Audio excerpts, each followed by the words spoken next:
Well, hello and welcome to the Indiana Farmers Market Community of Practice, February webinar, Connecting Farmers Markets to Customers. I am Christina Ferrulli, the Grants Program Coordinator with the Indiana Cooperative Development Center. With us today, we have Dr. Kim Saxton. Kim has over 30 years of marketing and market research experience, working with large corporations, startups, and medium-sized businesses. Currently, she is a clinical professor of marketing at Indiana University's Kelley School of Business. Kim has a joint appointment with the IU School of Medicine. Her teaching success has been recognized through numerous teaching awards, including an Across Indiana University President's Award for Teaching Excellence. Kim's research is on market segmentation, branding, promotional strategies, venture success, and venture ecosystems, and Kim has been published in numerous international academic journals. She also serves as an associate editor for the Journal of Advertising Research. I want to remind everyone to please remain muted during the presentation. And if you have questions, drop them in the chat. We will have time for a Q&A later at the end, but Kim is also open to questions during her presentation. So if you raise your the hand, and Kim will be able to see you and call on you. So thank you and welcome, Kim. Thank you. And actually, I'm going to be having a little bit of interactive stuff anyway. So I'll be asking you to put something in the chat and or raise your hands. So feel really confident. I've got you on two screens so I can see when you raise your hands and when you've got something to add. And I wanted to start with this image. And I have to tell you that one of the things I do is I use Adobe stock because the university has a license. And so there's no copyrights for those visuals. And so when you get to farmers markets, there's not a lot of choices. So this could be Indiana, maybe, maybe not. But the reason that we're here today is that we don't want your market to look like this. And of course, there's no vendors here. So that's a problem. But it's really a match between the vendors and the consumers that we're going to try to work on today. We're not going to talk about vendors per se. We're going to focus more on the consumers, but we recognize that the vendors bring the consumers. So they're a very important part of this ecosystem. Okay, now we have a problem.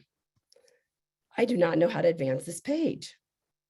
Okay, go to your lower left screen and the toggle should be down there. There's nothing. I should have experimented with this. Try again. It's usually light in color. No, there's nothing. So we realize that we're having some incompatibility issues between my PowerPoint and the way this Zoom is set up. So I'm going to stop this share and we're going to have to go to a slightly different way of doing it because it's not advancing at all. So let's see what we can do.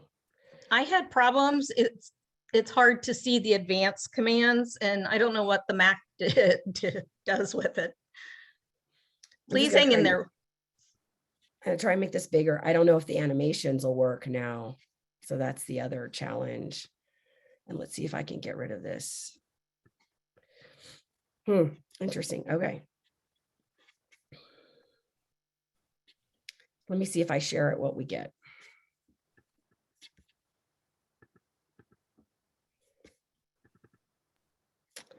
Is that showing up at all? Yes. You guys? Okay. Sorry about that. I would normally do it. No, it's fine. It's perfect. But it definitely takes over. So animations aren't going to work. So that's going to be a new problem to deal with. Well, it's going to look really like, yeah, we'll see how we go. All right. So I wanted to cover three things today, big topics about how we go about marketing. Like I said, it's going to be interactive. So don't hesitate to ask questions, et cetera, as we go. But I want to first talk, some parts of it are going to be kind of professory, like the basics I teach. I do teach digital marketing. And then some I've tried to add some tactics for you guys. The first thing I want to talk about, which is really an academic kind of way of thinking, but it has very practical implications, is that whenever you're going to do your marketing, you really should be thinking about a target market, your ideal customer. Who is this person? And the way I always tell people to think about it is think about this endless stream of potential customers walking by. We could pick through them and we could have buckets of them. And so we want to think about who is in that ideal bucket, because we want to make sure that the things that we're doing will attract them, that they'll see our stuff and say, oh my gosh, this is exactly what I'm looking for. So when I talk about a target market, I'm really talking about a group of consumers that you want to be talking to, okay? So when we go to a farmer's market, yeah, these animations don't work at all. So tell me something about who is the typical person who comes to a farmer's market. So I've got some pictures here, but I want to hear from you guys. Who do you see at your farmer's markets? Throw it in the chat, raise your hand. How would you describe some of the people you see there? How about young families? Young families, great idea. Who else? Who else do you see? Healthy eaters. Yeah, definitely. They like the local, right? That's really important. Well, a number of studies have been done all across the United States in different marketplaces, and there are some common factors that we see in farmers markets, people who go there. And I would agree that the farmers markets are going to be very different if you're in a food desert versus other people. But believe it or not, 60% to as much as 75% of farmers market shoppers are women. So they definitely dominate, and you see that in these pictures. They also tend to either be higher income or lower income. So the high income people are looking for something special. The low income people are looking for a source of food, like we talked about with those food deserts, which makes it really hard because you have to think kind of carefully about where pricing fits into what you do. They do tend to be more educated. So that's a common thing that we see. They also do tend to be close to the market. So most people will drive only 6 to 18 miles. So wherever your zip code is going to be your primary draw. So understanding what the demographics of your particular zip code is going to be really important. And if we have time, I'm going to show you something that will help you understand that a little better. Now, why do they come to a farmer's market? What are they looking for?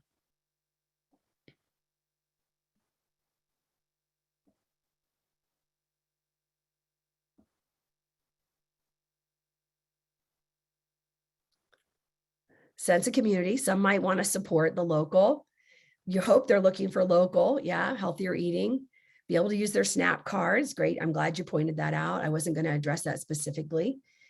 Yeah, so what they're looking for, fresh food, high quality food, excellent tasting things, definitely supporting local agriculture, safe foods.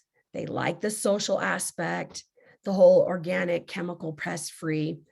So it is a compendium of these things. And so different people might be looking for different things, but some of the common things that what you want to make sure you're focusing on as you're communicating to them are these things they're looking for. That fresh, local, good tasting. Food and good tasting always go hand in hand. Okay. Now, what some folks have done is use these surveys, and then they do something, it's a statistical approach we have, which puts people into these buckets I mentioned, segments. And this study was done in 2005 and 2009, and this is primarily in Indiana and Illinois. We see slightly different segments in other areas. I don't know for sure that these represent your segments, but this is like one way to think about who's out there. And I'm going to talk about these 4 different groups of people a little bit. So if you thought that the green ones were the more attractive ones, then good on you, because yes, what you want to see is the largest group is actually really highly aligned with farmers market shopping and what you want to do. The best group is really these enthusiasts, but they're not that big. I think you can pretty much ignore the time challenge. We're going to walk through each one of these individually. And I think you'll probably pick up these minimalists depending on if you're talking to these other 2. They have some overlapping characteristics. So let's talk about the enthusiasts. These are absolutely your best customers. They come the most often, they spend the most, but there are fewer of them. So they're not going to come weekly during the whole summer, but they're going to come more often than not. It's habitual for them. They really get a big kick out of it. They love a great experience. Okay, what does a great experience mean? It means that it's fun, it's clean, it's easy to get around. They know where to park. It's easy to figure out how to access. They can get in and get out. They can enjoy their fun. They also want to get all their shopping done. So this group is particularly attracted to when you have more than just produce. Doesn't mean that just produce is bad, but if they can do a one-stop shop, they're going to be happier. They're probably going to come anyway because they really like to come. This is fun for them, and they are really bought in to buying local. The largest group are the recreational people. They'll spend a lot, but they don't come as frequently as the enthusiasts. So they come when they're looking for something special, when they want an outing. The things that they're excited about is variety. So they're coming because they know that they can find things they can't find other places. And they know that they're going to get something special. Of course, it has to be high quality. But in this case, they're probably going to go and do their shopping, more shopping somewhere else. So this is on their route to someplace else, right? So we can think about like, how can we make this more habitual for them? Because they are inclined towards it. They like it a lot, but they don't do it as often as we would like. So you want to think about how do we attract them back? The other two segments are smaller and like the minimalists, they are the food shoppers. So they're really about trying to get all their shopping done quickly. And that's why they're minimalist. They're not here to walk around and shop. You know, they might have one or two signature vendors that they like to go to, an ice cream stand that has special flavors this week. So they're going to put it in, and they might not spend much more time, or some other group that they have really appreciated. This group is probably going to be more attracted by the vendor's marketing than necessarily your marketing. So they probably have a relationship with a vendor. And so you want to see how you can leverage some of those connections. And I think you can pretty much ignore the time challenge, and that, you know, if they're like thinking, what shall I do today? And they might swing by, or they might not. They're not going to put it into their calendar as a regular thing. Your enthusiasts are going to put it into their calendar. They might also reach out to other people and say, hey, I'm going to the farmer's market. What do you need? Right. So those are the group that you really, really want to talk to. Like I said, your particular area might have a different configuration. There might be some other groups, but I think this is like a helpful way to think about it. So what we have to do, if we think that we're trying to talk to the enthusiasts, but also trying to catch those recreational, the next step that we need to do is we have to create a persona. How many of you guys have a buyer persona that you use to drive your marketing? Put your hands up, anybody? Okay, so this is a really important thing to think about. So personas are when we try to describe and think about our ideal customer for our market. We want to know who they are, what do they do, why are they here, what else is important to them, how can we motivate them? So here's what I did. I am using as an example the Indianapolis City Market because it's downtown where my offices are located. And it's, I don't know if anyone is here from the City Market, but professors always have to pick on somebody. So I figured I'd pick on the big guy. Okay, so apologize. So what I did is, I'm going to have a new share, is I went to a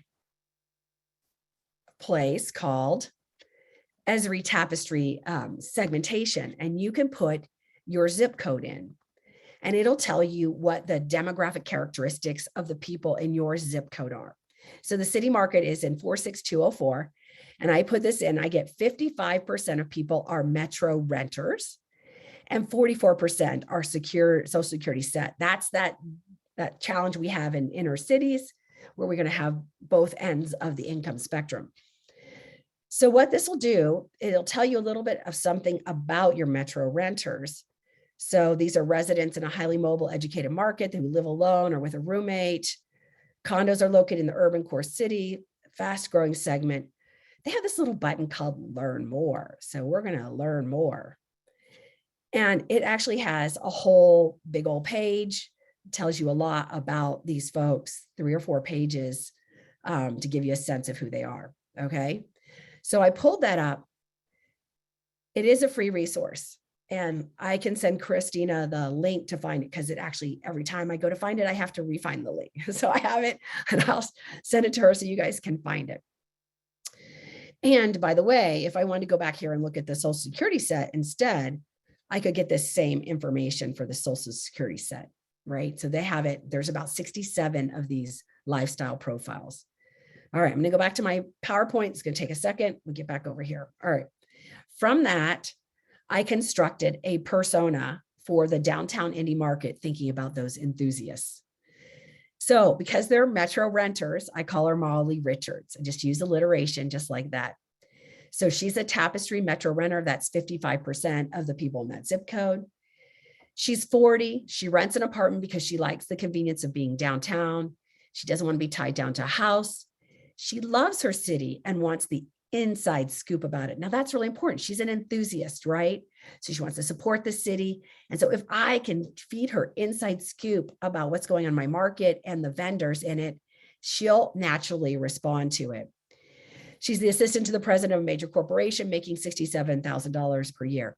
I had to make some of this up. The 67,000 is true. So I was like, what 40-year-old job could, somebody make 67,000, right? So you have to experiment a little bit unless you know somebody like this, right? Who's come to your market. And so you think like she thinks. Who is it? What does she do? She loves to be able to walk to her shopping. What she dislikes about downtown is not being connected to the farms for fresh food like she had when she was growing up. She wants the market to be fun, easy to get around, and clean. Parking would be nice for the days she has other errands, and she'd like to see more than produce there. So I basically just took that data and extrapolated it to a human being. So now if I come up with any marketing, I am going to be thinking about Molly Richards. What would Molly do? Where would Molly look for information? What would excite Molly? Always keep Molly in the front of my mind, like I'm talking to her, and everything that I do is talking to her and will meet her needs. And if you can find some Mollys and talk to them, that's even better, because we always make assumptions that don't always turn out to be true, right? And so we definitely want to make sure that we can find a way to talk to and think about our Mollys. All right. So that's the first step I want you to do. I want you to you can go to the census and you get the demographics. I'll give Christina the information for the Tapestry, and look at your groups and think about who is your ideal customer. Is it that enthusiast? Is it that recreational shopper? It could be either one. In general, and when you want to target the people who are going to be listening the most.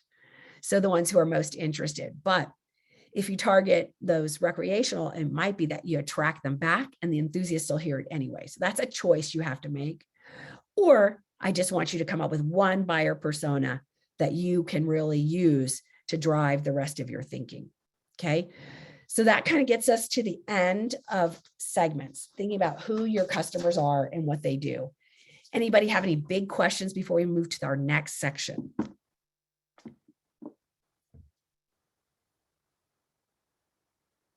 Okay, I'm gonna keep going. All right, so now that we know who we're talking to, we have to figure out how to talk to them, right? And the first thing we have to do is we need digital marketing. Now, when we think about digital marketing, I want you to start to think about, what are you going to do on your website? What's your objective?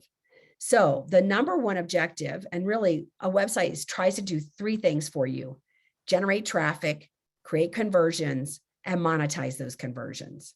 Okay. So as I'm thinking about everything I'm doing, I'm thinking about how to get more traffic to my website, how do I convert my website, and how do I get money from them? Now, that last piece, I don't want to sound like a money grubber, but really you're trying to make it easy for people to support you through their own wallets. So the best example we have of earning money through online sales is Amazon. So you guys, what does Amazon do to make it really easy for you to buy?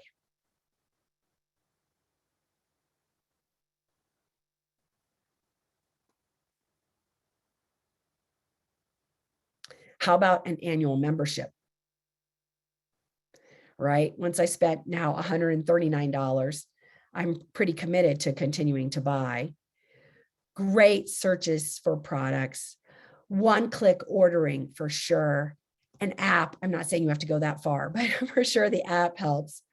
Recommendations. You might not know this, but they actually spend more digital ad spend than any other advertiser. So they've been between 1 and 2. So we're not even going to get into organic search and search ads and stuff like that. But just about any product you can have, they have it. And let's talk about variety, right?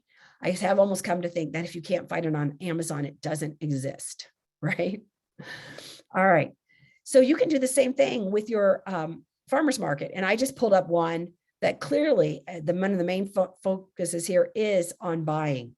They've got a shop, they have curbside orders, they have mail order gifts, they have a card, they've got all kinds of things to help you buy. You have to think, do you want your website to actually be a buying resource? It may or may not. That might work for you. It might not work for you, but you should be very clear whether you're going to try and sell products through the website or not as your first choice. That's not your only choice. So you could also earn money through subscriptions. And this was supposed to animate, but we'll just go with it. This is a group in Jacksonville, Florida, and they have a box. And so you can sign up for the box, you pay for the box, you get the delivery of the box. It's all about the box and connecting people. So that's one route to go. If you don't want to just have a limited set of products, or you don't want to have access to the vendors, you could think about subscriptions. Even here locally, Tuttle's through the website lets you sign up for their weekly tote program. I don't know how many of you are doing community supported agriculture. Then of course you have to figure out how you're going to get it there. So delivery is its own problem, or do they pre-buy and they can come and pick it up, right? So those are some things. This box is not community supported agriculture. They curate from the farms, whatever, and it comes from a variety of farms. Ironically, my mother lives in Jacksonville, and that is the first place I heard about it. But I Googled farmers market subscriptions, and this is the first one that showed up. So it's very coincidental. And I knew that she had bought the box, and I knew what the box looked like because she unboxed it for me. So I think the Tuttle's looks really great as a community supported agriculture. So you might think about how, and maybe even encourage your vendors to do community supported agriculture, and they come to the market to pick it up. And if you can be the conduit to that subscription, then your website could be something that does that. Okay, let's see if I can make it go again. I messed it up. Let's see.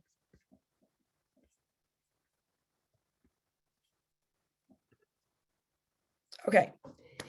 Two other things, and I think that we'll see some examples. One is that you can just provide information to generate offline sales.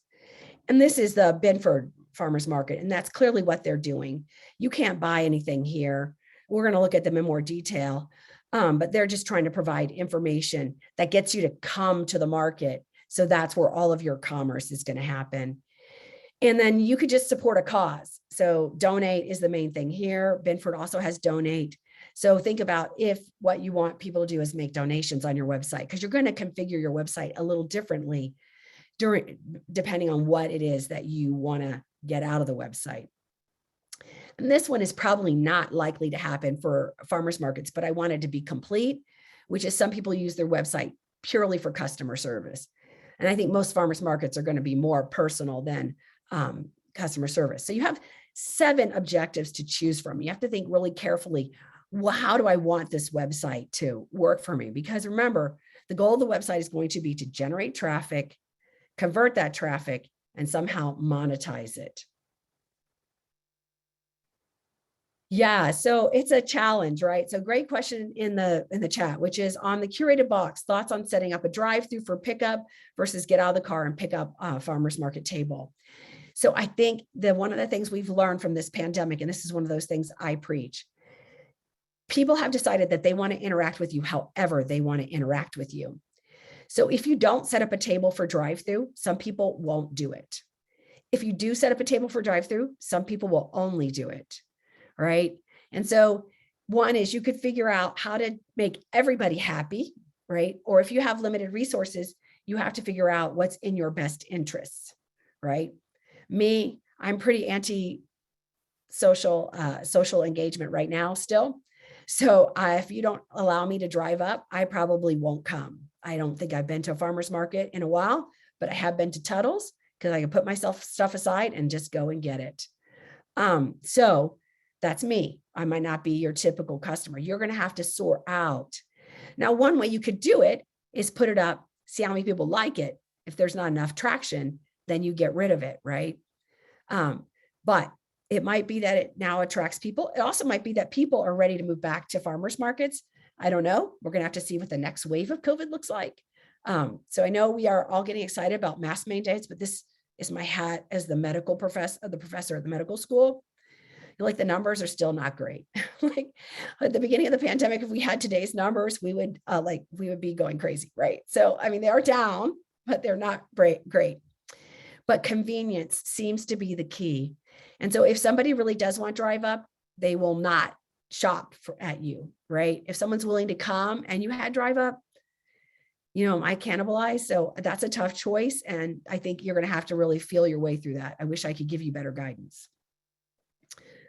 Okay, so now we're going to practice on a local market and think about what are they trying to do. So let me change back to the website to take just a second to do that. All right, now let's go to the Indianapolis City Market. So what things can you do? What's the objective of this website? What are they hoping that you'll do when you come here?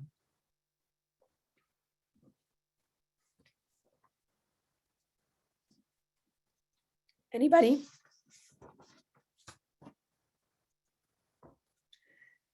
I think the primary objective is to provide information for offline sales, right?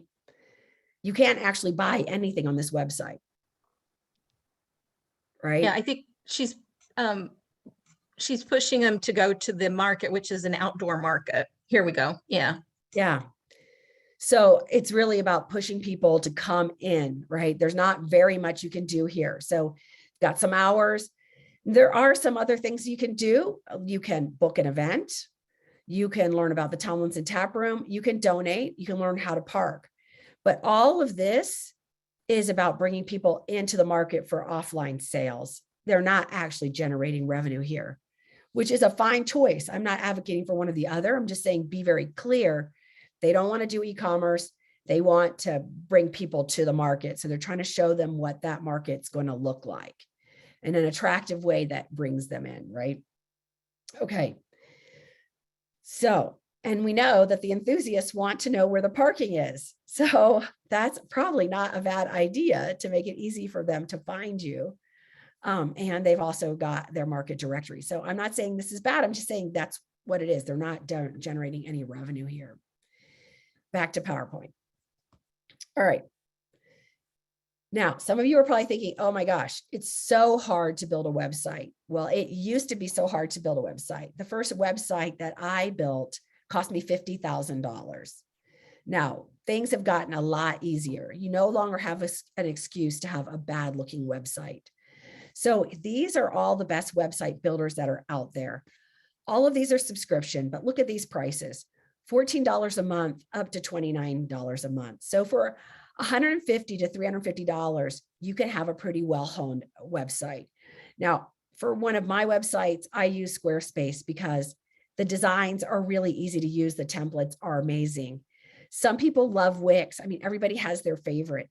If you're going to do e-commerce, you should be on Shopify. They make it the easiest for e-commerce. And I'm going to use that as my assumption that you want some e-commerce. And we're going to talk a few places where Shopify really helps. But any one of these, I think, do really well. I've not heard super great things about GoDaddy or Weebly, but Weebly says it's easiest to use, but I haven't heard people say that. So I'm really a proponent of Wix, Squarespace, or Shopify, depending on what you want to do. And the beauty of all of these things is they have canned templates. So everything's set up. You just drop your content in. You want to add a blog, click here. You want to add a subscribe button, click there. Now, I made that sound really easy. Okay, it still takes a little bit of work. The beauty with all of these websites, though, is they have huge knowledge bases. And so I have found like anything I want to do, I could just Google Shopify how to add a gift card, and it pops up with a video that explains it to me. Occasionally, I still can't figure it out, in which case they have freelancers who will do some of this work for you. So probably for about $1,000, you could hire one of their pre-vetted like freelancers who can do a lot of the work for you. So I think between your time investment and what are relatively low, I know $1,000 could sound really high. I wasn't willing to spend $1,000, so I spent a lot of time poking around to make my website, but I've made it be really functional. And then once I learned it, then I know like what the rules are. So afterwards, it gets faster and faster because their rules don't change once you understand them. All right. It could also, you might want to do some things like one of the things I love about Shopify is they let you print postage labels, whether it's UPS or the US Post Office.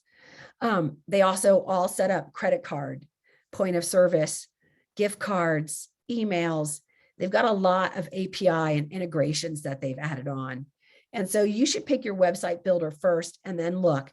Because for example, at one point in time, like Squarespace only used PayPal, but I had Square. So there's some things you've got to figure out what those compatibility issues are. And it just only takes an hour worth of going in and poking around till you can find out a lot of stuff. One of the things that's also interesting is that now, if you really want templates, for example, there's a whole bunch of people who target farmers markets on Shopify. So if you don't like the Shopify templates, you can actually buy one of these templates, which is also, pretty reasonable. So people are trying to make it so websites are more accessible. So you can find one you like, and then you don't have to spend a lot of time trying to figure out how to create it. It's kind of there, it's plug and play. Don't forget about gift cards. So this was going to be an animation that had a farmer's market with gift cards, but Shopify, for example, allows you to add gift cards to the website. You're going to have to think about how to redeem them. One thing people hate is buying a gift card that they then can't use to online shop. So I've seen that happen, a disconnect between the online buyers buying a gift card, but then you have to come in person to use it. So I'm not saying for sure you have to do gift cards, but if you're thinking about a low-hanging fruit in terms of revenue, that would be one place I might look. Now, the key to your website, what the most common thing that people do in their websites is they put too much stuff in it. So if you're really thoughtful about what your objective is, then that helps you keep your website as simple as possible. And we have a few common rules that you should try to follow. You're probably going to violate one of these, but try not to violate all of them. So the first one is to follow website conventions. So what do you think website conventions mean? When I say that, when you go to a website, what do you expect to see? What things are on that website that are very comfortable and normal for you? A menu bar or some type of menu. There should be a navigation. It is typically at the top on a website, and it's typically at the side or has a menu for mobile, right? The mobile and the website should look the same. The beauty of those package sources I just told, they have what's called responsive design, so that they automatically are resizing things. You don't want to have a beautiful look on the desktop, but then you get to the mobile and stuff is all over the place. You can't see it. So responsive design is really important. What else? Pictures with links embedded, right? This used to say, make it obvious what's clickable. And what we've learned is just make everything clickable. You never know where people want to click. It needs some sort of intro. That's probably right. It needs a phone number, a location, a search bar, social media at the bottom, subscribe buttons come up from the bottom. People are going to expect to scroll, right? So you have to think about how long or short you want it, knowing that people are going to scroll, but they don't want to scroll too far. So those are sort of the main things that we want to think about. So let's go back to the Indianapolis City Market, and what website conventions have they paid attention to?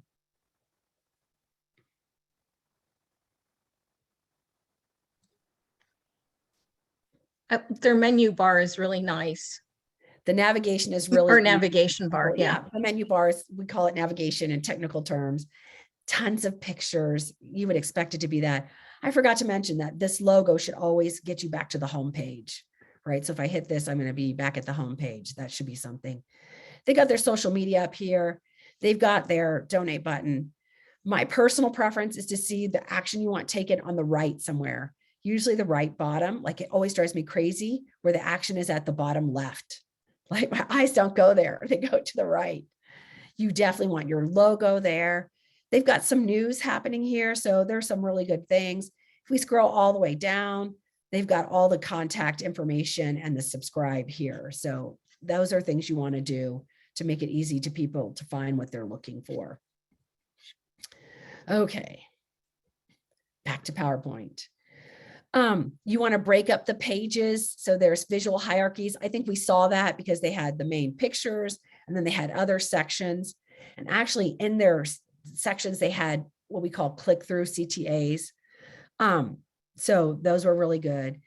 It wasn't very distracting. Like you could find your way around. It was pretty simple and everybody's going to scan. So, you know, people know what they're looking for. So they're combing through, make that scrolling and scanning really easy. So I think they did some good thing. Yeah, their call to action is pretty clear at the start. And then within each section, it's also pretty clear. All right. The other thing that's really important about your homepage is it should answer 3 questions. What are you offering? Why should I pick you? And what do you want me to do next? Okay. So we're going back to the city market and let's see how they did on those 3 things. So I come to this homepage right here. What are they?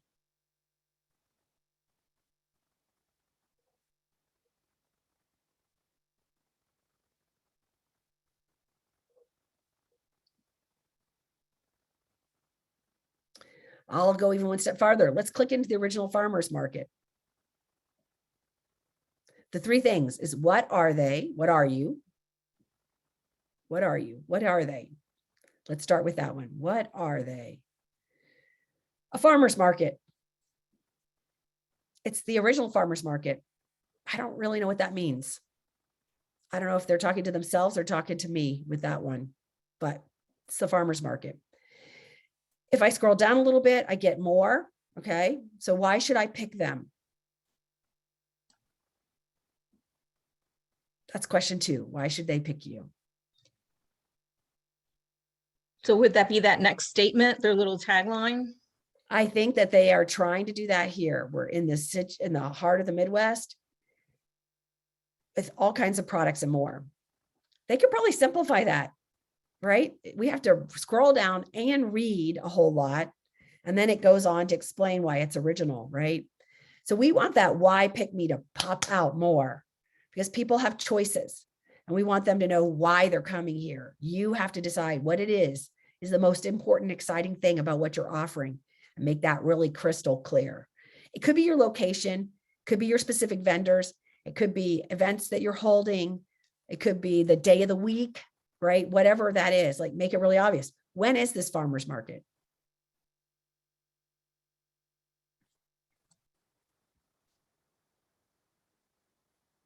It's at the bottom. It's down there.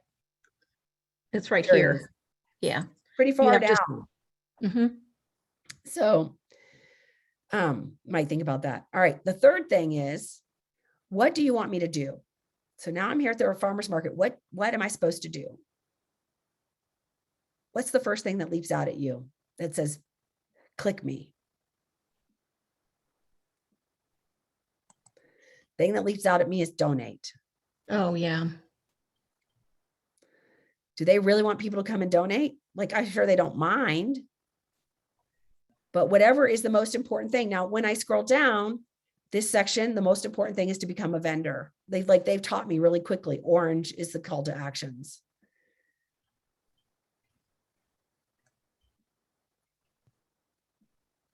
Right? Give people something to do. They're here. Learn about our vendors. If you could add in an integration for calendar, put us on your calendar, right? Bookmark our location. Buy something, right? Whatever it is that objective, you want to make it really clear what people are supposed to do when they get here. I didn't say this was easy. It's really easy to pick on everybody. If you looked at my websites, you'd pick on me because I violate these same rules. But that's what you want to be thinking about as you're designing this. Keep it simple. Make sure you're telling people what you are, why they should pick you, and what you want them to do next. Come join us on Saturday. Find the location here, right? Okay. Now this isn't going to work because it was animated. Let me see if I can move this off. I'll just move it off. So here's the Benford Farmers Market. What are they offering? This one's a little bit more because it's locally grown food, handcrafted creations, and entertainment. Yeah. So it's kind of pulling you in. It's the biggest thing. And they tell you right here when you're going to be there, right? Mm-hmm. Okay. Why come here? Well, I mean, there's something for everyone from how they've defined it. I think their location is their point of differentiation, right? We're here. We're at this location. Okay. And so what do you want? What do we want? What do they want us to do?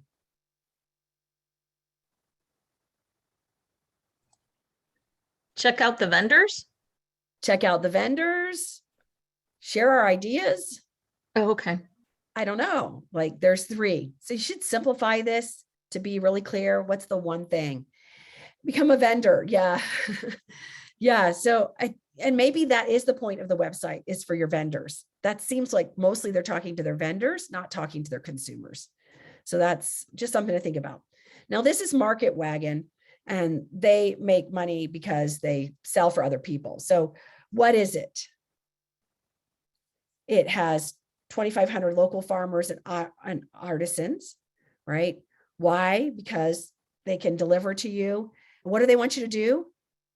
Put your zip code in, right?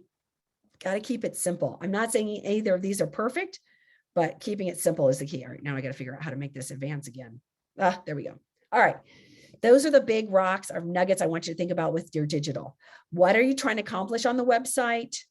How do you keep it as simple as possible, following conventions and being scannable and clickable? And then how do you answer those 3 questions? What are you offering?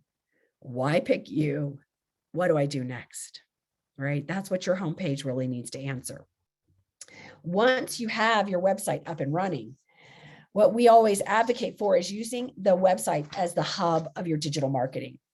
Think of it as like a center in which you're going to hang other things off of, because people want to be connected with you, and they're going to go to your website, but they're also going to get to you in other places. So you have to have it accessible in a lot of different places. This is really hard to read, so I apologize. There's a concept called content marketing. And this is the idea that we get specific types of content, and we think of them often as big rock content that we can then use in other places. So top of this list is blog posts. Second is some evergreen articles about why the history of the Benford Farmers Market and the success, et cetera. You might also have a lot of photos, videos. Some people have an interactive tool. I don't know how that works for a farmer's market, but you've seen this, like calculate your shipping or get the dimensions of your room or do a cost comparison. I don't think that those will work as well. And Christina can get you this so you can see this video that goes into more detail about all of what these pieces are. But we want a couple of pieces of what we call big rock content, like a blog post or a long form article. We then carve up and use it in other places. We chunk it out and it creates content for our other sources. And I'm going to show you a little bit about how that works. So this is a blog for the Kelly a few years ago, 2016, with the Olympics. And what we want to do is a press release and get people to call us as experts to talk about the Olympics. What we did is we wrote a blog content that we can then use. And we chopped this up and use it in other places. So we had social media posts and other things off of what we were essentially using for PR. The blog is the most important thing. And everybody I know who has a website has a love-hate relationship with the blog. So you should really be blogging at least once a week. 2 or more is going to be better. Blogging is better than not blogging. Okay. So pick your goals, right? So I tell you twice a week, but like if this becomes, I've had Some companies blog every day, right? So you got to find what you can do. The key about the blog is it builds trust and gives you credibility. If people have issues, you can address their issues here. They can find the answers. It constantly updates your site. Google likes it when you have fresh content. So your blog will help your site look like it's not stale. You just can't make it and leave it. You have to nurture it. It gives people something to engage with. It helps in organic search. So that's sort of my overriding reason that I do it. And like I said, you can repurpose the stuff into social media. So it's like 2 hits in one, right? You get 2 things for the time and effort that you invested. Every one of those software packages I suggested let you set up your blog. They let you schedule posts. You can schedule them far out. I myself would have my posts go every Friday at 9 o'clock. And I had my email set up so they'd email out to my subscriber base, and I would post them whenever I thought of it. Sometimes I would do 2 or 3 blogs in a weekend, and then I take them out a few weeks. So there's a lot of flexibility about how you do it. So I often sit down at the beginning of the month and just chunk it all out at once, and then it's up there and I leave it and don't have to think about it till the next month. This isn't going to come out up at all, but this is another student story that we used. We started with a blog post. I had social media examples, and then we actually even used it in a postcard. So you can repurpose your blog content in a lot of different ways. All right. One of the beauties of a farmer's market, what I love about this is your vendors are your low-hanging fruit blog content. And this is Marketwagon, and you can see this is the 11th of February. This is the 8th of February. They're putting up content every couple of days, just talking about their vendors. And hey, you can get your vendors to write it possibly, right? Because it helps them too. Then you get them to share it. So then you get the promotion of it. So you're trying to focus on what is good and what people really like. Now, podcasts are the new blog. And I'm not saying that you have to do a podcast. That is a huge undertaking. But one of the things you can do is you could point to other people's podcasts, right? Find out what's similar to you, what you believe in. Where are your vendors getting on podcasts? Then you have a blog post about this podcast and you put it on social media. So it doesn't have to be that you create the content, all the content. You can also share other people's content. So don't feel like, oh my gosh, I've got this blank page and I know what to put on it. You have to be creative about finding things that will reduce your workload. Email. So Shopify, Squarespace, they all have email that you can set up and people can subscribe. What used to be that people mostly did this with MailChimp. There are integrations between all of these software packages and MailChimp, and that's because MailChimp was free. Then MailChimp moved to a paid model. And so a lot of the website software started doing their own. The challenge is that there's really limitations of what you can do typically in the website email software. So if you need more flexibility, you can look at MailChimp.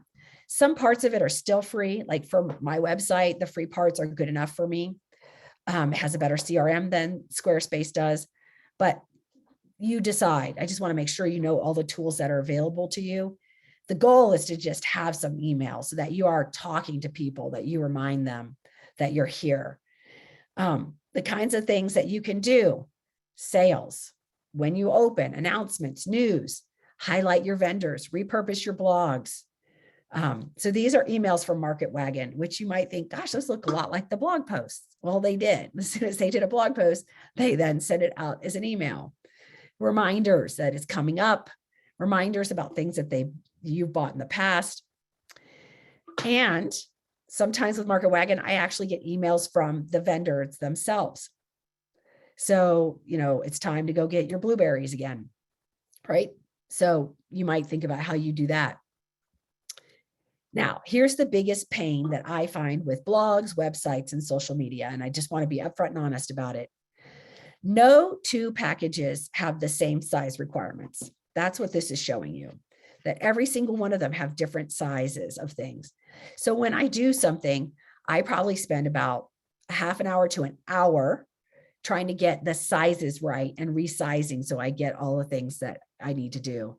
So I want to warn you about that your stuff will just look weird if you don't go through the process of resizing it. Now, there are tools that help. So let's talk about Canva. Canva is a design tool. It's online. They have tons of templates for your social media posts, etc.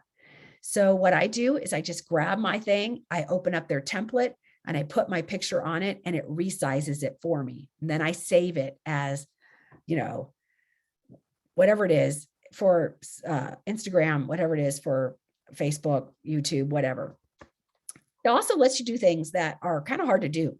Like we were on a podcast and this guy said something about, it's like shoving an elephant through a crack in the sidewalk. And I was like, well, that's really visual. So I'd like to see if I can make an elephant get shoved through a sidewalk crack.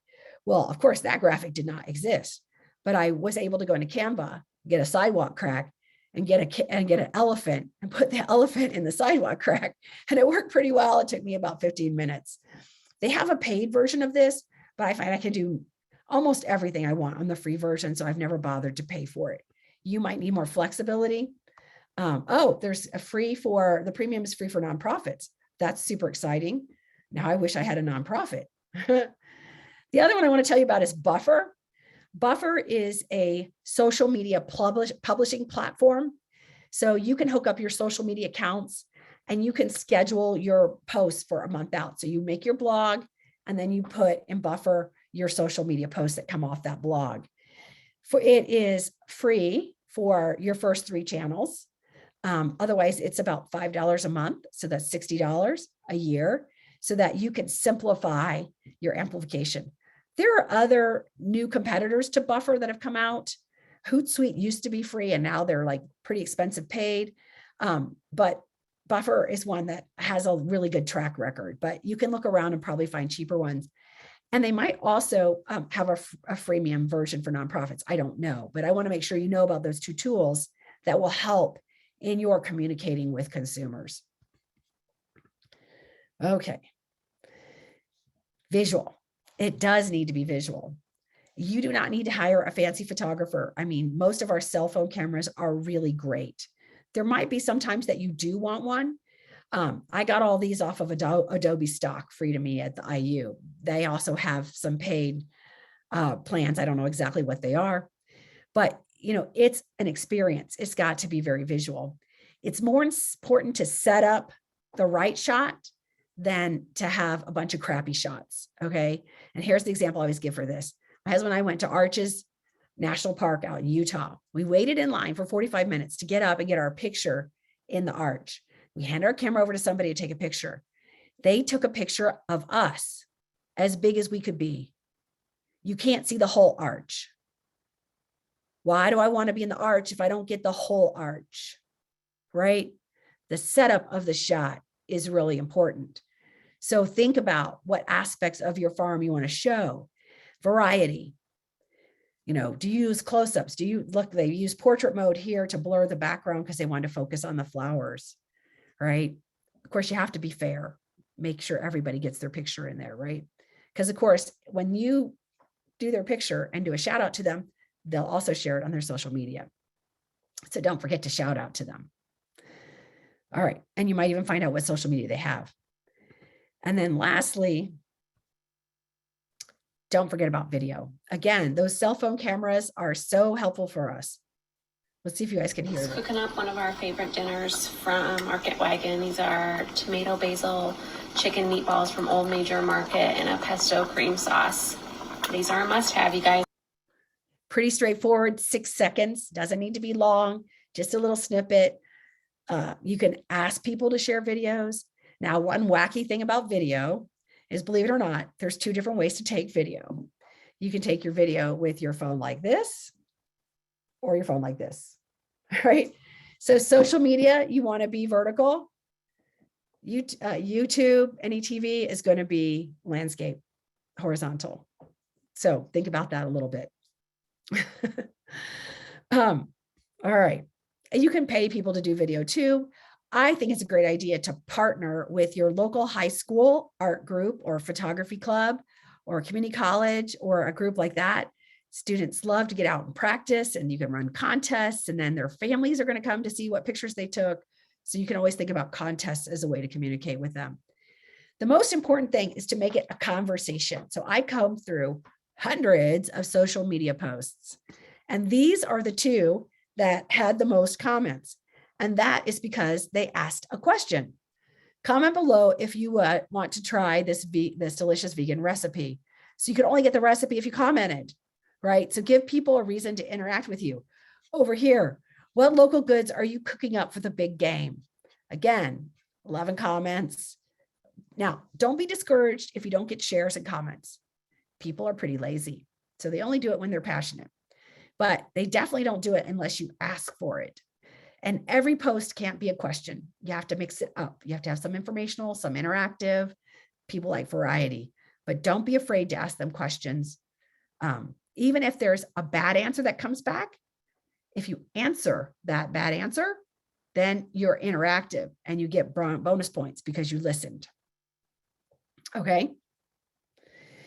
The keys, if you wrap this all together, and I'm going to be almost exactly an hour, I'm amazed, is pick a target and think about what's important to them.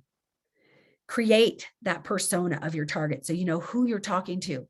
It's so much easier to do good marketing when you have your customer in mind, when you're thinking and feeling like them, imagining that you are them, saying, what would I like to see? Create a great website. It's worth the investment of your time. It will take ongoing time, but don't think of it as a waste. It really is powerful. Use email and social media to talk to this persona. Give them the information they want. Ask them to share their experiences. It's scary, but it usually pays off. Be consistent. Make a calendar. I mean, it's not that hard. Just get the calendar from online, pencil it in, share it, and then do it. Use Buffer or something to just get it all set up. Make it as mindless for you as you possibly can. And then be creative because you want your farmer's market to stand out. Think about what makes your farmer's market really special and make sure that that special thing is coming out in the way that you talk about it, in the pictures and what you share. You know, people have choices of farmers markets. Make sure they're coming to yours for the reason that you really want. And that's all I have.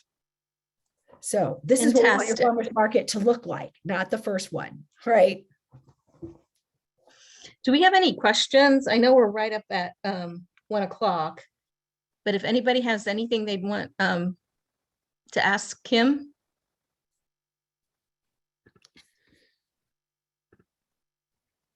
Well, that's easy. I'm going to throw this website for the ESRI into the chat really quickly, and Christina can share it later as well.